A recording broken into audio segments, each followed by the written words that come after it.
अस्सलाम वालेकुम। Last lecture में हमने एक्टिविटी डायग्राम स्टार्ट की थी। हमने देखा कि एक्टिविटी डायग्राम के अंदर हम एक्टिविटी डायग्राम बनाते क्यों हैं, और किस लिए ये यूज़ नहीं होती, आप किस जगह पे बनाते हैं, अगर हमने इसको रखना है तो किस जगह पे प्लेस करना है। यूज़ केस जब हम एलेबोरेशन करते हैं तो सबसे पहले हम यूज़ केस डायग्राम को कहा जाता है कि ये हमारे सिस्टम की फर्स्ट टेक्निकल रिप्रेजेंटेशन है। उसके बाद आपको ये एक्टिविटी डायग्राम बनाई जाती है जो कि उसको यूज़ केस डायग्राम को यूज़ केसेस को एनालाइज करने के लिए उनको एक्सपेंड करने के लिए बनाई जाती है। क्यों बनाई जाती है? इलस्ट्रेट करती है वर्क फ्लो को डिफरेंट यूज़ केसेस के अंदर। अब मेनली जब हम एक्टिविटी डायग्राम बनाने लगते हैं तो हम क्या करते हैं, हमने ये लास्ट लेक्चर में डिस्कस किया कि सबसे पहले ऑब्जेक्टिव फाइनलाइज कर लिया जाता है कि आपने क्या मकसद है वर्क फ्लो बनाने का। उसके बाद प्री कंडीशन स्टार्टिंग में क्या प्री रिक्विजिट क्या होना चाहिए, पोस्ट कंडीशन जब ये कंप्लीट हो जाए तो क्या कंडीशन फुलफिल होनी चाहिए, क्या आउटपुट आनी चाहिए, एक्टिविटीज कौन-कौन सी होंगी, स्टेट्स कौन सी होंगी, एक्टिविटीज को हम कनेक्ट कर लेते हैं ट्रांजिशन के थ्रू। उसके बाद डिसीजन प्लेस कर देते हैं उसमें। डायग्राम में concurrent at same time parallel कौन से एक्शन हो रहे होते हैं, गार्ड कंडीशंस हम लगा देते हैं। ये एक सिंपलेस्ट फॉर्म हमने देखी थी जिसमें हमने कहा कि कोई भी काम जैसे परफॉर्म किया जाता है हम उसको हैंडल इंसिडेंट एक एक्टिविटी बना दी, डॉक्यूमेंट इंसिडेंट, आर्काइव इंसिडेंट, इनको कनेक्ट कर दिया ट्रांजिशन के थ्रू। अच्छा, ये हमने कहा वहाँ पे भी हेल्पफुल एक तो स्टेट चार्ट डायग्राम की स्पेशल फॉर्म होती है, और फ्लो वर्क को शो करने में फ्लो चार्ट भी आप इसे कह सकते हैं, डायरेक्टेड ग्राफ भी कह सकते हैं। इसमें डिफरेंट एक्टिविटीज जब फंक्शंस होते हैं जो काम परफॉर्म करना होता है, उसमें ये आपके लिए कहाँ हेल्पफुल, एक तो आप जब अंडरस्टैंड एक्सपेंड कर रहे होते हो यूज केस को वहां पे हेल्प कर रही है। अगर आपने ये डायग्राम्स बनाई हुई है ना, आपने अपने काम के आपकी ऑर्गेनाइजेशन के अंदर जो काम परफॉर्म हो रहा है उसकी डायग्राम बनाई हुई है, तो वो आपको नए आने वाले एम्प्लॉयज को दे सकते हो, अंडरस्टैंड कर सकते हैं आपके प्रोसीजर को। सेम यहाँ पे हमने एक एग्जांपल देखी कि एक्टिविटी डायग्राम एक प्रोसेस को हम थ्रू डायग्राम दिखाते हैं तो वो कैसे दिखा सकते हैं। अगेन हमने देखा है यहाँ पे हमने कुछ न्यू नोटेशन देखी। हम स्टार्ट एक्टिविटी डायग्राम को इस सिंबल से करना है, एंड इस सिंबल से करना है। उसके अलावा एक्टिविटीज को शो राउंडेड रेक्टेंगल से करना है, ट्रांजिशंस को एरो से, डिसीजन बॉक्स जब एक इनपुट और मल्टी उसकी बेस पे डिसाइड होके मल्टीपल आउटपुट जा रही हैं तो ये डिसीजन बॉक्स है। उसके बाद हमने डिस्कस किया ये फोर्क है। फोर्क एक बार है सिंपल जिसके अंदर एक इनपुट आ रही है और मल्टीपल आउटपुट जा रही हैं, जो कि स्प्लिटिंग के लिए यूज किया जाता है। और जॉइन है, जॉइन में मल्टीपल इनपुट्स आ रही हैं और एक आउटपुट जा रही है। उसके बाद हमारे पास एक होता है decision diamond symbol, decision box की तरह का, लेकिन इसके अंदर मल्टीपल इनपुट्स आ रही हैं और आउटपुट जा रही है, जो मर्जिंग के लिए यूज किया जाता है। अब अगर मैं बात करूं इसमें डायमंड सिंबल में और इसमें क्या डिफरेंस होता है, देखिए यहाँ पे भी मल्टीपल इनपुट्स आ रही हैं, एक आउटपुट, यहाँ पे भी मल्टीपल इनपुट्स एक आउटपुट। अब डायमंड सिंबल जो क्या करता है, यहाँ पे अगर इधर से मेरी आउटपुट आ गई है ना ऑर्डर रिजेक्टेड, तो ये एंड कर देगा, क्लोज ऑर्डर कर देगा। या अगर मेरी इधर से आउटपुट आ गई है तो ये रिजेक्ट हो जाएगा। ये मल्टीपल मतलब एक इनपुट आने से ये आगे कंटिन्यू हो जाता है, ये आगे उससे ट्रांसफर कर देता है। एक इनपुट आने से ये अब क्या करता है, ये जो हमारे पास ज्वाइन होता है ये सारी इनपुट्स के आने का वेट करता है। जब इसके पास सारी इनपुट्स कंप्लीट हो जाती है देन ये आगे मूव करता है, फिर ट्रांसफर करता है। इसमें हमने डिफरेंट डेफिनेशंस देख ली इन सब चीज़ों की। एक्शंस को हम कैसे रिप्रेजेंट करते हैं, राउंडेड रेक्टेंगल से कोई काम परफॉर्म करना, सेंड पेमेंट, एक्सेप्ट पेमेंट। यहाँ प्रीवियस एग्जांपल में हम फिल ऑर्डर, शिप ऑर्डर, ये सब हमारे एक्शन थे और एक्शंस को हम राउंडेड रख। उसके अलावा हमने कहा कि पिन्स होती हैं एक्टिविटी डायग्राम के अंदर। पिन्स जो होती हैं वो इनपुट्स और आउटपुट्स को सेव करने के लिए यूज़ हो रही होती हैं। जैसे हम कहते हैं कि हमारी एक्टिविटी के में ये इनपुट है और ये आउटपुट है। इसको सेव करने के जो इनपुट है वो इस साइड पे आप रिप्रेजेंट करते हैं और आउटपुट आप अपने एक्टिविटी या एक्शन के इस साइड पे रिप्रेजेंट करेंगे। इसको हमने इनके दरमियान रिप्रेजेंट करने के लिए हम इस एक्टिविटी के दरमियान में एक इस तरह से रेक्टेंगल भी लगा लेते हैं जिसको हम पिन्स के तौर पे रिप्रेजेंट कर सकते हैं। जैसे ये फिल ऑर्डर है, फिल ऑर्डर की ऑर्डर जो है आउटपुट आएगी और ये आउटपुट आगे शिप ऑर्डर को एज ए इनपुट दी जाएगी। पिन्स की डिफरेंट टाइप्स होती हैं, आगे हमने डिस्कस किया। स्ट्रीमिंग पैरामीटर्स, स्ट्रीमिंग भी होती हैं इनपुट पिन्स। जैसे स्ट्रीम का क्या मतलब है, कंटिन्यूअस फॉर्म में, जो कि मूव करती जाती हैं कंटिन्यूअस फॉर्म में। डाटा मतलब एक जैसे इंटीजर है 7, वो ट्रांसफर नहीं कर देना, स्ट्रीम की फॉर्म में कंटिन्यूअस फॉर्म में डाटा जा रहा है हमारे पास। एक्सेप्शन आउटपुट भी होती हैं। एक्सेप्शन जो होती हैं उसमें क्या होता है, जैसे आपकी एक्सेप्शन अकर हुई है, कोई आपने कोई काम परफॉर्म करना था और एक्सेप्शन आ गई है, मतलब एंड करना पड़ गया है। आपने यहाँ पे पेमेंट करनी थी, क्रेडिट कार्ड दिया गया, क्रेडिट कार्ड की लिमिट नहीं थी तो आपने रिजेक्ट कर दिया। रिजेक्शन भेजनी है तो वो एक्सेप्शन को रिप्रेजेंट करने के लिए इस तरह का सिंबल यूज किया जाता है ऊपर। उसके बाद हमारे पास पैरामीटर सेट्स होते हैं। इसको सिर्फ इतना समझ लें कि जो एक पिन होती है वो ग्रुप ग्रुप ऑफ पैरामीटर्स होते हैं उसमें। ये मल्टीपल पिन से मिलके एक पैरामीटर सेट बनता है। और वैल्यू पिन होती है जिसमें हम एक वैल्यू असाइन करते हैं, कांस्टेंट वैल्यू असाइन कर दी जाती है। जैसे ये कोई एक तो डिपेंड करती है, लेकिन एक कांस्टेंट जैसे आपके वो होते हैं, जैसे आप एक प्रोग्राम लिखते हैं उसके अंदर कुछ वेरिएबल्स होते हैं, कुछ कांस्टेंट होते हैं, तो वेरिएबल की वैल्यूज तो चेंज होती रहती है, इनपुट आउटपुट पे डिपेंड कर रही होगी। प्रोसेसिंग के बाद कोई इनपुट जनरेट होगी, आउटपुट जनरेट होगी और वो आउटपुट अगली एक्टिविटी को एज ए इनपुट मिलेगी, तो वो चेंज होती रहती है। ये जो है कांस्टेंट रहनी है थ्रू आउट, तो ये कांस्टेंट को रिप्रेजेंट करने के लिए वैल्यू पिन यूज की जाती है। ठीक हो गया। उसके बाद हमने देखना है condition to start and end. Can start own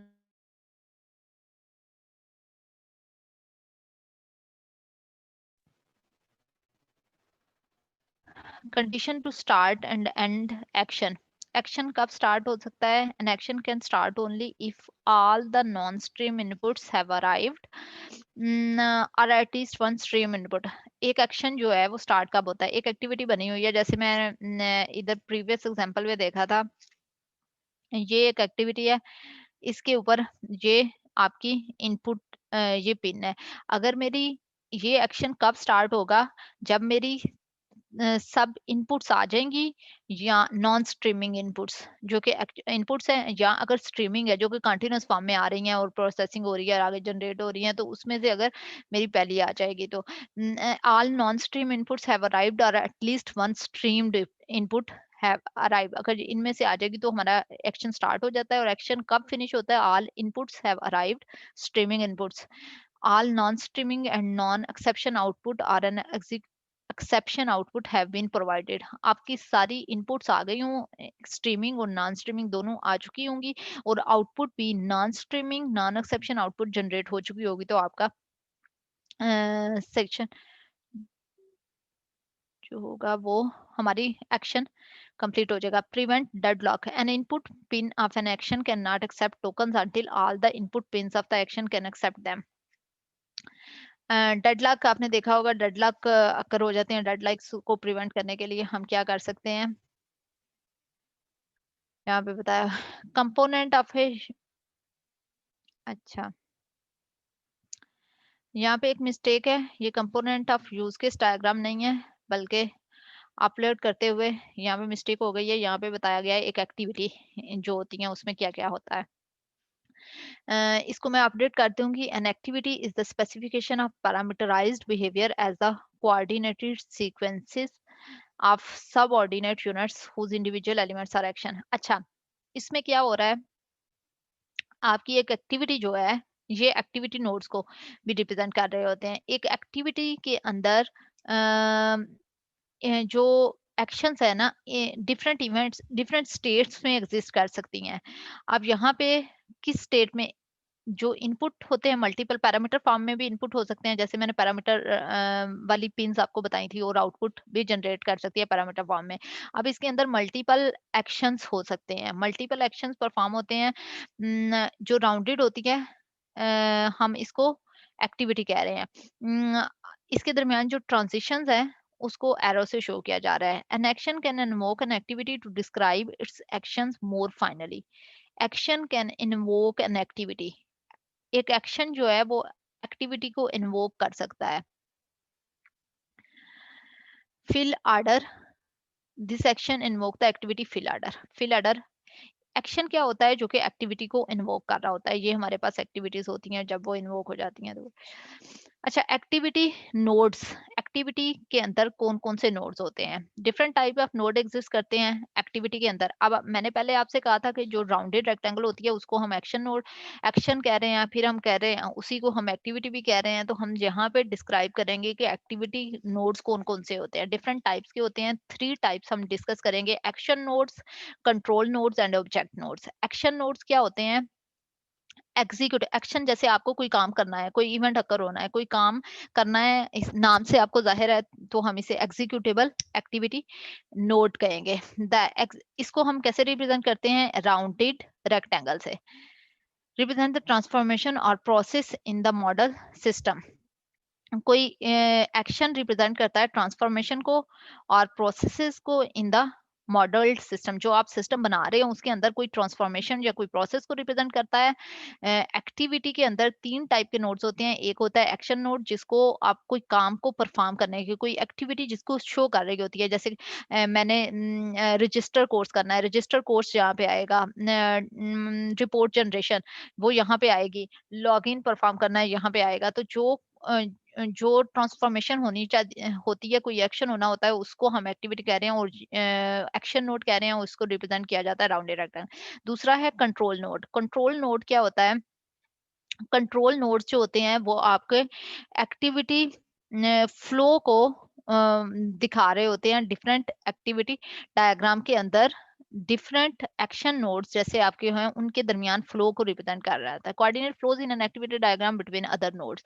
आपके जो दूसरे नोड्स हैं उनके दरमियान फ्लोज को दिखा रहे होते हैं, जो कंट्रोल नोड होते हैं। कंट्रोल नोड आगे डिफरेंट टाइप के हो सकते हैं। जैसे मैंने आपसे बात की, डिसीजन नोड हो सकता है। अच्छा, ये डायमंड शेप जो होती है, ये डिसीजन को भी शो करती है और मर्जिंग को भी शो करती है। लास्ट एक डायग्राम के अंदर मैंने बताया था कि ये मर्जिंग के लिए भी यूज हो सकती है। जब इसके अंदर एक इनपुट आ रही होगी और मल्टीपल आउटपुट जा रही होंगी, तो इसका मतलब है कि इसके अंदर किसी कंडीशन की बेस पे कोई डिसीजन हुआ है, और डिसीजन की बेस पे इधर हम इस डायरेक्शन में जा सकते हैं या इस डायरेक्शन में जा सकते हैं। जब एक इनपुट और मल्टीपल आउटपुट होंगी तो ये डिसीजन नोड होगा, और जब डायमंड शेप के अंदर मल्टीपल इनपुट्स और एक आउटपुट होगी, देन ये मर्जिंग नोड होगा। क्लियर हो गया? अब ये बार जो है इसको हम फोर्क भी कह सकते हैं और ज्वाइन भी कह सकते हैं। फोर्क किस कंडीशन में होगा? जब इसके अंदर एक इनपुट होगी और वो स्प्लिट हो रही होगी मल्टीपल आउटपुट में, तो हम इसे फोर्क कहेंगे। और जब मल्टीपल इनपुट्स आएंगी और एक आउटपुट जनरेट होगी, देन हम इसे ज्वाइन कहेंगे। अब मल्टीपल इनपुट्स और एक आउटपुट जनरेट हो रही है, जहां मर्ज के अंदर भी मल्टीपल इनपुट से एक आउटपुट जनरेट हो रही है। फिर इन दोनों में क्या फर्क होता है? इसमें जब आपकी जितनी इनपुट्स आ रही हैं उन सब से आपके पास इनपुट आ जाती है आपके पास, तो देन ये आउटपुट जनरेट करता है। और मर्ज क्या करता है? जब आपके पास मल्टीपल इनपुट से वैल्यू आ रही होती है, तो ये डायरेक्ट जिससे भी आ जाए उसी को आगे फॉरवर्ड कर देता है। इनिशियल नोड होता है हमारा एक एक्टिविटी के दरमियान कंट्रोल नोड। एक एक्टिविटी फाइनल, जहां पे एंड होती है। फाइनल नोड्स में दो नोड, फाइनल नोड दो तरह के होते हैं, एक एक्टिविटी फाइनल, एक फ्लो फाइनल। एक्टिविटी फाइनल जो हमारी डायग्राम कंप्लीट हो जाती है, जब हम उसे एक्टिविटी फाइनल कहते हैं। और फ्लो नोड फाइनल क्या होता है? फ्लो फाइनल मतलब जब आपका सारा काम कंप्लीट हो गया, एक चीज कंप्लीट हो गई है, तो हम फ्लो फाइनल कहते हैं। और एक्टिविटी डायग्राम जो एक काम परफॉर्म हो रहा है, जैसे एक टास्क था, multiple task at A time concurrent काम चल रहे थे, एक टास्क कंप्लीट हो गया है, तो आपने वो टास्क कंप्लीट हो गया, सेपरेट एक चल रहा था, पैरेलल में चल रहे थे लेकिन सेपरेट। उस टास्क का कंप्लीट टोटली कंप्लीट हो गया, तो उसे हम फ्लो फाइनल कहेंगे। और एक्टिविटी फाइनल किया है, जैसे आपका उस में से मल्टीपल ऑप्शंस आ रही हैं, तो एक ऑप्शन से भी अगर आपके पास इनपुट आ जाती है कि ये पिछली एक्टिविटी ने आउटपुट जनरेट करके इसको एज ए इनपुट भेज दिया, तो ये एक्टिविटी कंप्लीट हो जाती है।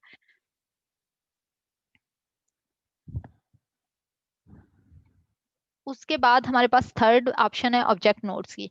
Indicate an instance of the a particular objects may be available at a particular points of the object node. क्या है? बेस्ट एग्जांपल इसकी क्या है? पिंस।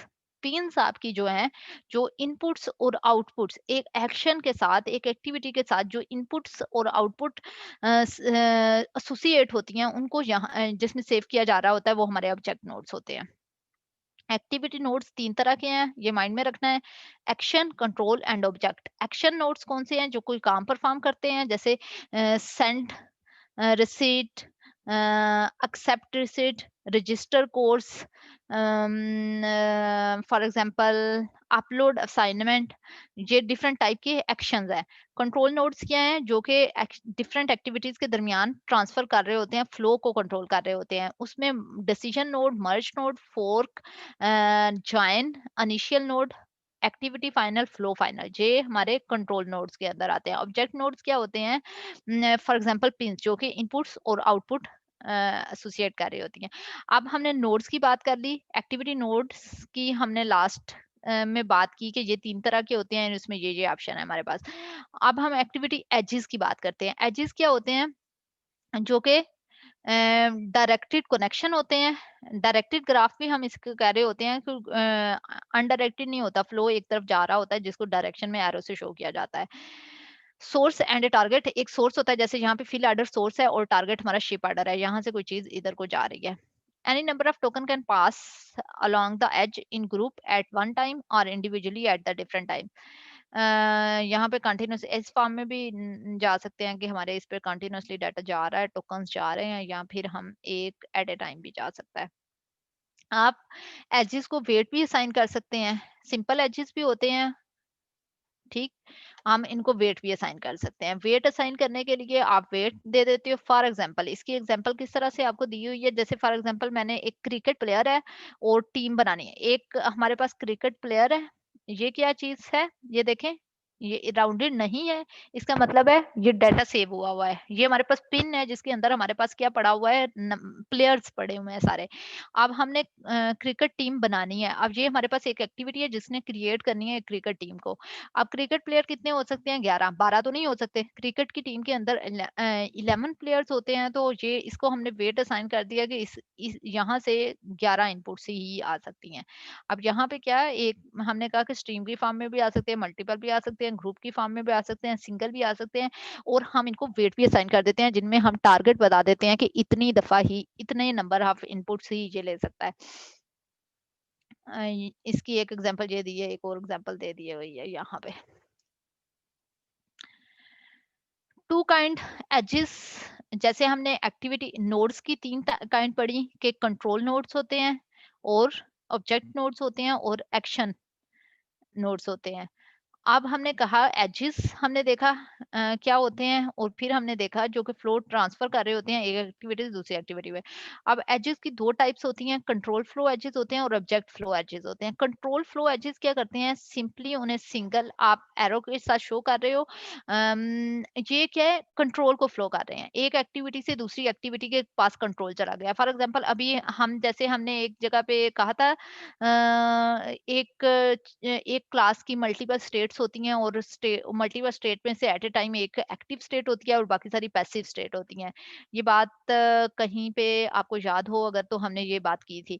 अब यहाँ पे जिसके पास कंट्रोल होगा, ये जो कंट्रोल फ्लो एजेस हैं, ये एक एक्टिविटी से दूसरी एक्टिविटी में कंट्रोल को ट्रांसफर कर रहे हैं। कंट्रोल ट्रांसफर कर रहे हैं। अब इसके पास शिप आर्डर के पास, अभी फिल आर्डर के पास था, फिल आर्डर जब हमने कंप्लीट कर लिया तो ये हमारा कंट्रोल अब शिप आर्डर के पास चला गया, अभी ये काला काम परफॉर्म हो रहा है। ऑब्जेक्ट फ्लो एजेस जो हैं वो वैल्यू इनपुट और आउटपुट को भी ट्रांसफर कर रहे होते हैं। फ्लोज ऑफ वैल्यूज टू और from object nodes by passing object और डाटा टोकन।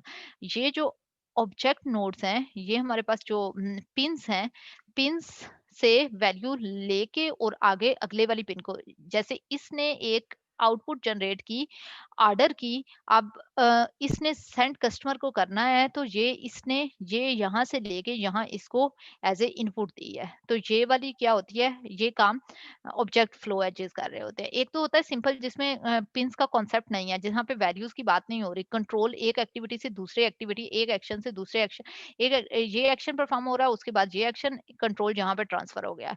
ये एक बात। दूसरी बात क्या है कि इस वाले ऑब्जेक्ट नोड से फ्लो इस ऑब्जेक्ट नोड पे डाटा को ट्रांसफर किया जा रहा है, ऑब्जेक्ट फ्लो एजेस करते हैं। अच्छा, हमने देखा क्या होता है, एक एक्टिविटी डायग्राम के अंदर 3 तरह के नोड्स होते हैं, action nodes, control nodes and object nodes. उसके बाद हमने देखा कि एक एक्टिविटी डायग्राम के अंदर 2 तरह के एजेस होते हैं, एक कंट्रोल फ्लो एजेस होते हैं और ऑब्जेक्ट कंट्रोल जो सिंपल कंट्रोल को ट्रांसफर करते हैं, और ऑब्जेक्ट फ्लो एजेस जो होते हैं वो साथ डाटा जो ऑब्जेक्ट नोड से डाटा ट्रांसफर हो रहा होता है। कुछ नोटेशंस हैं, कुछ न्यू नोटेशंस हैं जिसको हम यहाँ तक आप एक बेसिक एक्टिविटी डायग्राम कर चुके हो। जो आप डायग्राम्स बनाएँगे इतने कॉन्सेप्ट में हमारी कंप्लीट हो जाएँगी। लेकिन कुछ ऐसी नोटेशन है जो हमें पढ़ लेनी चाहिए, क्योंकि हम एक कॉन्सेप्ट अगर पढ़ रहे हैं तो उसे डिटेल में अच्छे से पढ़ लिया जाए तो ज़्यादा बेहतर होता है। इसमें कुछ चीज़ें आप नहीं भी यूज़ करेंगे इस लेवल पे, आगे जब आप जाके वर्क प्लेस पे जाएँगे, डिफरेंट इंडस्ट्रीज़ में काम करेंगे, कुछ ऐसी कंडीशंस आएँगी जिन पे आपको उन चीज़ों की ज़रूरत पड़ेगी। तो हम इनका पढ़ लेते हैं। अच्छा, एक एग्ज़ाम्पल है, ये देखें। गो टू जिनेवा, आप ये एक एक्टिविटी डायग्राम है। इस एक्टिविटी डायग्राम के अंदर हो क्या रहा है? ये स्टार्ट है, मैंने आपसे कहा था एक स्टार्ट सिंबल होती है और एक एंडिंग, ये एंड सिंबल हो रही है, ठीक? ये स्टार्ट और ये हमारी एक्टिविटी डायग्राम एंड हो रही है, और ये एक फ्लो फाइनल फ्लो यहाँ पे खत्म हो रहा है, यहाँ पे भी एक फ्लो खत्म हो रहा है। अच्छा, ये गेट लगे यहाँ पे गो टू जनेवा, जनोवा जो भी है, फॉर एग्जांपल हम इसके बारे में इसके लिए एक एक्टिविटी डायग्राम बनाते हैं। क्या है? एक प्रोसेस है, प्रोसेस के अंदर हम फ्लो चार्ट बना देना है, जितना भी जो भी काम परफॉर्म होना है वैसे ही बना देना है। एक मैंने एग्जांपल दी हुई है, ऐसे ही ये देखें, इस एग्जांपल को मैं सॉल्व करके बताती हूँ कैसे है। आपको अगर मैं इसी तरह की कोई एग्जांपल दे देती हूँ, आपने सिर्फ अपने टास्क को लिखना है। फॉर एग्जांपल सुबह से लेके आपने क्लास अटेंड करनी है, क्लास अटेंड करने के लिए आपको क्या-क्या करना पड़ेगा, आप उसके लिए एक्टिविटी डायग्राम बनाएँ। तो आपको ये पता होना चाहिए, जैसे मैं आपसे कहती हूँ आपने क्लास आज एससी की क्लास अटेंड करनी थी, उसके लिए एक्टिविटी डायग्राम बनाने। Go to Geneva, attend the class, attend class के लिए आप एक्टिविटी डायग्राम बनाएँ। अब जहाँ देखें गेट लगेज रेडी किया, उसके बाद डिसीजन है ऑन कार जाना है या ऑन ट्रेन जाना है। अब यहाँ पे देखें एक और ऑप्शन हो सकती है, for example by plane, by air भी तो जा सकते हैं। एक और ऑप्शन यहाँ से निकल सकती है बाय एयर। उसके ऊपर हम एक ये क्या चीज़ है, गार्ड कंडीशंस, उसके ऊपर हम कंडीशन लगा देते हैं बाय एयर। अब अगर ऑन कार जाना है तो turn on the car, car को ऑन किया, आगे डिसीजन हो सकता है। अगर टैंक फुल है तो आप चले जाते हो आगे, अगर टैंक फुल नहीं है तो आप क्या करते हो, फ्यूल फिल करवा लेते हो, मतलब आपने पेट्रोल रिफिलिंग करवा ली। उसके बाद आप आगे यहाँ पे क्या चीज हो रही है, ये मर्जिंग हो रही है। यहाँ पे डिसीजन, ये डिसीजन है, ये भी डिसीजन है, यहाँ पे मर्जिंग हो रही है। मर्जिंग होके टू मोटरवे टूल गेट आप गए, catch the ticket, exit to Geneva toll gate, pay the tickets, go home with the car. ये आपका काम कंप्लीट हो गया। उसके बाद आप क्या करते हैं, अगर आप ट्रेन पे जाते हैं, go to the station with a friend, friend के साथ गए हो, फ्रेंड आपको ड्रॉप करने के लिए गया है। उसके आगे आपका क्या हुआ है, बाय द टिकट। अब दो कंडीशन, आपका फ्रेंड जो है वो घर चला गया और फ्रेंड का जो फ्लो है वो यहाँ पे खत्म हो गया, एंड हो गया। उसके बाद आपका जो काम था, आपने टिकट ली, आपने जो भी है पे किया है, ट्रेन ली है। उसके बाद आपका यहाँ पे क्या डिसीजन हुआ है, study for 5 minutes, Geneva is a long way. आपने 5 मिनट पढ़ा है, उसके बाद थोड़ी देर कुछ आपने रीड किया है। यहाँ पे क्या चीज हो रहा है, इनपुट आ रही है, उसकी बेस पे डिसाइड हो रहा है। आप यहाँ पे रीड करते रहते हो, या आप when the train arrives to Geneva, आपको थोड़ा वेट करना है। अब ये किस चीज को शो कर रहा है, वेटिंग स्टेट को। यहाँ पे आपको वेट करना है थोड़ी। इस ये एक और सिंबल समझ लें, अभी तक हमने इस सिंबल को इंट्रोड्यूस नहीं करवाया था। ये वेटिंग स्टेट को रिप्रेजेंट कर रहा है। अब ये मल्टीपल इनपुट्स आ रही हैं और आगे से एक आउटपुट, ये हम क्या कर रहे हैं, ज्वाइन कर रहे हैं, get get off the train, go home by bus, और ये हमारा फ्लो जो है कंप्लीट हो गया। कंट्रोल नोड्स, अच्छा, पहले हमने इसको डिस्कस कर लिया है। अब हम यहाँ पे इसको देख लेते हैं। इनिशियल नोड्स हमारे होते हैं जिसको मैंने स्टार्टिंग कहा है। अब ये नोड्स जो होते हैं, the flow starts in initial node, जहां से स्टार्ट होता है, the that return the control immediately along with their outgoing edges. Outgoing edges को की तरफ जाता है। If there are more than one initial nodes, a control token is placed in each initial node when the activity is started initiating multiple flow. अच्छा, ये बात क्या कर रहा है, ये वाला पॉइंट कह रहा है कि अगर मेरे पास फॉर एग्जांपल इधर ये एक स्टार्टिंग था और एक एक्टिविटी के मल्टीपल स्टार्टिंग पॉइंट्स है, इधर एक और स्टार्टिंग पॉइंट है, मैं इधर एक और ब्लैक कलर का लगा देती हूँ फील्ड सर्कल, और इसको एरो कहीं और किसी और स्टार्टिंग में लगा देती हूँ। अगर मल्टीपल हैं तो उनके सबके पास अपना अपना टोकन होगा और वो अपना टोकन आगे ट्रांसफर कर दें। If an initial node has more than one outgoing edges, only one of these edges will receive the control because initial nodes can not duplicate token.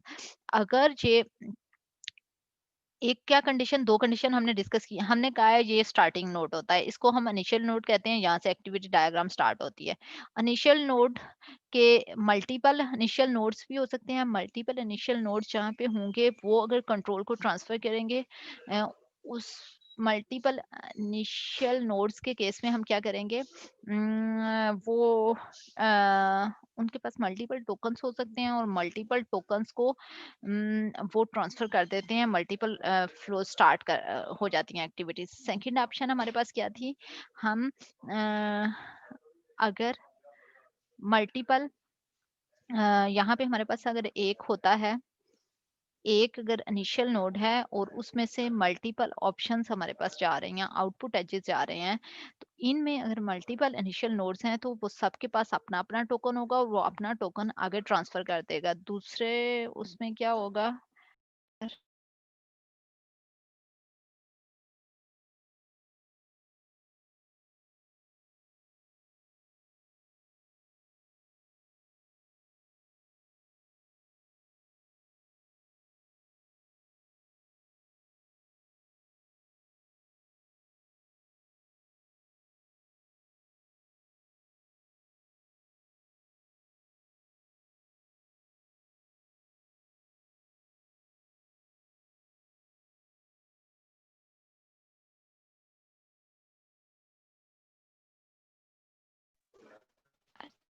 अच्छा उसमें हम क्या करेंगे, अगर हमारी एक activity,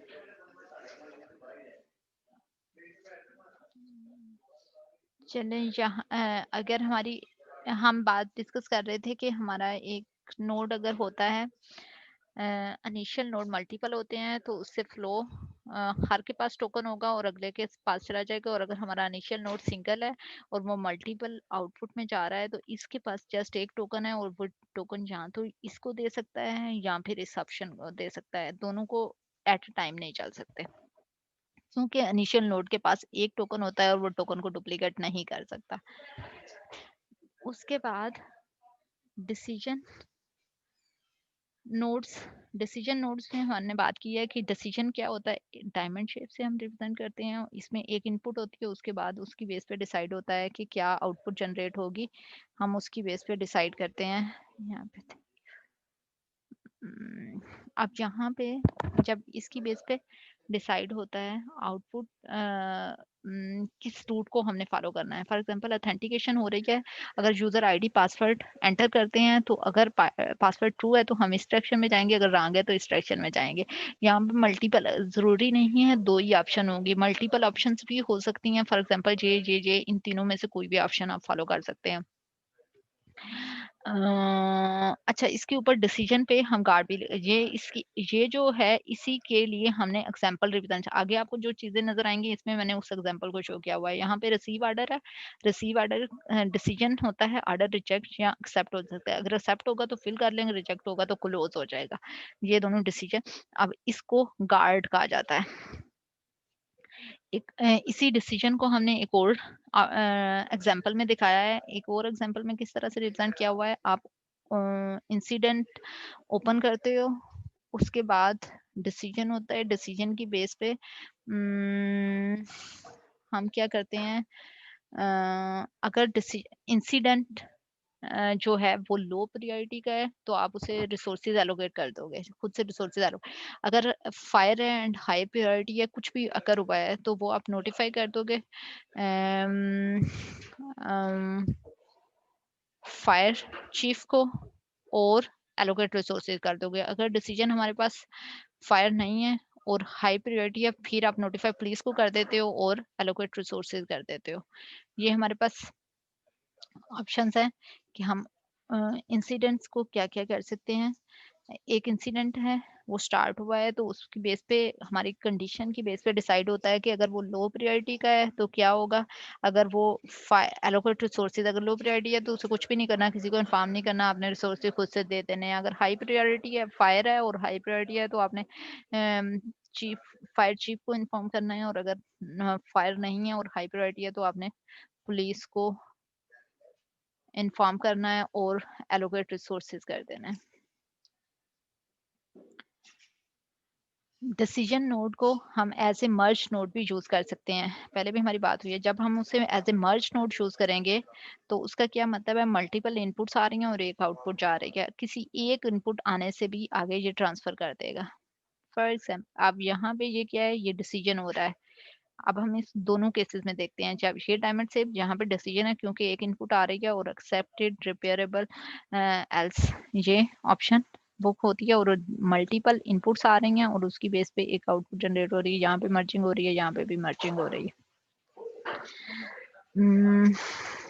concurrency synchronisation of multiple activities speed the flow of control. इस concurrency को कैसे अचीव किया जा सकता है, थ्रो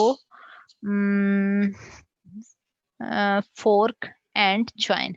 यहाँ पे फोर्क, ये फोर्क की एग्जांपल है और ये ज्वाइन की एग्जांपल है। फोर्क में क्या होता है, एक इनपुट आती है और मल्टीपल आउटपुट जनरेट होती हैं, और ज्वाइन के अंदर मल्टीपल इनपुट्स जो होती हैं वो मल्टीपल इनपुट्स और एक आउटपुट जनरेट करते हैं। फोर्क के अंदर आपकी एक इनपुट आई और वो उसने एलोकेट रिसोर्स ओपन इंसिडेंट किया, स्प्लिटिंग की, स्प्लिटिंग यहाँ पे हो रही है, स्प्लिटिंग करके एलोकेट रिसोर्सेज कर दिया, कोऑर्डिनेट रिसोर्सेज डॉक्यूमेंट इंसिडेंट हो गया। उसके बाद ये सारे जो इनपुट्स आएंगी आके मिल के मर्ज हो के फिर इसको मिलेगी, फिर आगे ये आर्काइव कर देगा, सिंक्रोनाइजेशन होती है। पैरेलल एक्टिविटीज को शो कर रहे हैं। यहाँ पे अब क्या हो सकता है, यहाँ पे आप क्या कर सकते हैं, फॉर एग्जाम्पल यहाँ पे हम क्या कर सकते हैं, अगर यहाँ पे डिसीजन बॉक्स लगा देते हैं, जो मैंने कहा था कि मर्चिंग के लिए यूज होता है डिसीजन डायमंड शेप, मर्चिंग के लिए यूज होता है। अगर हम मल्टीपल इनपुट्स आ रही हैं और एक आउटपुट जनरेट हो रही है, उसमें डिसीजन क्या करेगा, डायमंड शेप, उसमें अगर एलोकेट रिसोर्सेज हुए हैं वो भी आर्काइव हो जाएंगे, फिर उसके बाद कोऑर्डिनेट रिसोर्सेज वो भी आर्काइव हो जाएंगे, डॉक्यूमेंट इंसिडेंट भी आर्काइव हो जाएगा। अगर हम इधर मर्ज लगाते हैं, अब यहाँ पे ज्वाइन लगा हुआ है तो इसका मतलब ये है कि जब ये तीनों चीजों की आउटपुट आ जाएगी इसके पास तो देन ये आगे ट्रांसफर करेगा और आर्काइव होगा। फोर्क, ये हमने देख लिया, फोर्क जो है वो स्प्लिटिंग के लिए यूज होता है, मल्टीपल को स्प्लिट कर देता है पैरेललिज्म के लिए, और ज्वाइन जो होता है वो मल्टीपल इनपुट्स होती हैं और एक आउटपुट जनरेट होती है। उसके बाद हमारे पास एक दो नोड्स हैं, flow final and final node. Flow final क्या करता है, destroys the token that arrives into it. यहाँ पे ये फ्लो कंप्लीट हो गया है, receive order, fill order, ship order, send invoices, add accounts, payment. यहाँ पे रिसीव होता है। Activity is terminated when all the tokens in the graphs are destroyed. सब टोकन डिस्ट्रॉय हो जाएंगे। Activity is terminated when all the tokens in the graphs are destroyed. सब token जब destroy हो जाते हैं तो ये हमारी एक्टिविटी जो है कंप्लीट हो जाती है। Ship order, add account, payable. अब यहाँ पे ये दोनों चीजें जब होंगी, दोनों चीजें जब कंप्लीट होंगी तो देन ये फ्लो फाइनल हो सकता है। अगर इनमें से एक हो जाता है और ये नहीं होता तो तब भी नहीं हो सकता, क्योंकि हमारे रिकॉर्ड बाद में कंपनी का पेबल जो देखते हैं, सेट बाद में पेमेंट नहीं होती, आप ऑर्डर शिप कर देते हो तो वो नहीं हो सकता। फाइनल नोट के अंदर क्या होता है, the activity is terminated when the first token arrive. अगर दो मल्टीपल ऑप्शन से आ रही हैं, अगर एक से भी आपके पास टोकन आ जाता है तो आप उसको, जैसे शिप ऑर्डर जो है आपने शिप कर देना, खत्म कर देना, नोटिफाई कस्टमर अगर नहीं भी होता तो।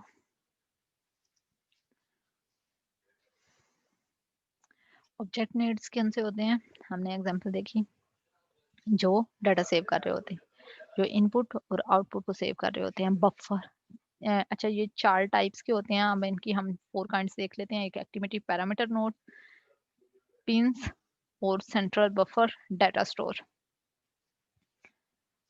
अभी के लेक्चर के लिए इतना ही एनफ है, हम इसको नेक्स्ट लेक्चर में डिस्कस करते हैं।